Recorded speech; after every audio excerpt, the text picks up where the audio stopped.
Out of the Soul is a debut full-length album from Angmodnes. This is a Utrecht, Netherlands-based doom metal band who started as a duo, and I would say they've been labeled so far as a funeral doom metal band. I would say that there's far too much influence from melodic death doom metal and the romanticist gothic side of that to just solely say funeral doom metal. I think their pacing is much faster than the typical classic or nowadays funeral doom metal, although if you're a fan of Shape of Despair and Swallow the Sun, you'll get that midpoint shared between all those genres. So melodic funeral death doom, if you will, and not entirely heavy on death metal, more so doom overall in terms of the riffs and the structure of these songs.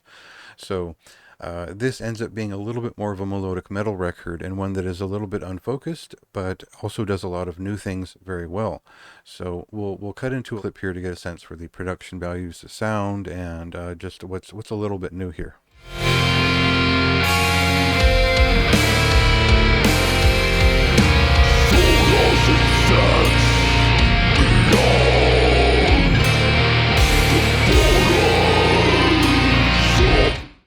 So on this record, I think the thing to tout up front is that there's a lot of variety and a little bit more of a personal style on this debut versus their first EP. And I think that it comes by way of thinking about their vocals more, cutting into their strength of clean vocals more often and working in more complexly lane pieces with more riffs in general. So it's a busier record. It never shuts up. It never calms down.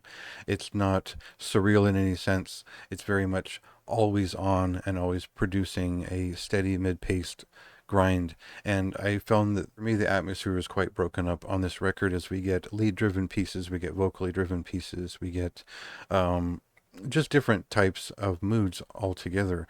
So it's not a classicist idea of funeral doom, but it does have a certain feeling to it, which is somewhat mournful, but maybe more wrathful than aggressive in a lot of ways, depending on how you'd interpret the theme and the overall tone of the performances. This is an album where it definitely bookends itself with two very substantial pieces, and then everything in the middle is just all right and contributing.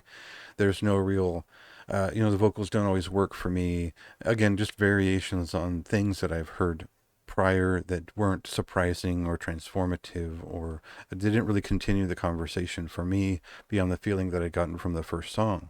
The traits didn't really progress beyond that point, but some of the better songs were tacked onto the end of the record in some respects. For me, this was a mixed bag overall. I think that there's going to be a lot of doom to talk about in March, and I don't think this is one of the stronger records, but it is one that I felt like this band has progressed and quickly and done very well with this record. I think it's just not necessarily to my taste entirely, or I just didn't think that the lyrics were particularly well done, or that the vocal harmonies always worked, and I couldn't see myself coming back to this record because there were a couple of roadblocks along the way for my own taste.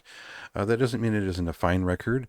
It's just that beyond loving the album art, I really thought that was a strong choice of colors and placement. The album itself never gave room to breathe and feel, and stuck with just always active expression, and that just didn't convince me overall. And so an emotionally driven type of music is certainly yours to interpret yourself. So see if you like it when it releases this Friday on March 1st, and read my review to get more of my point of view on why I liked it and why I didn't like it.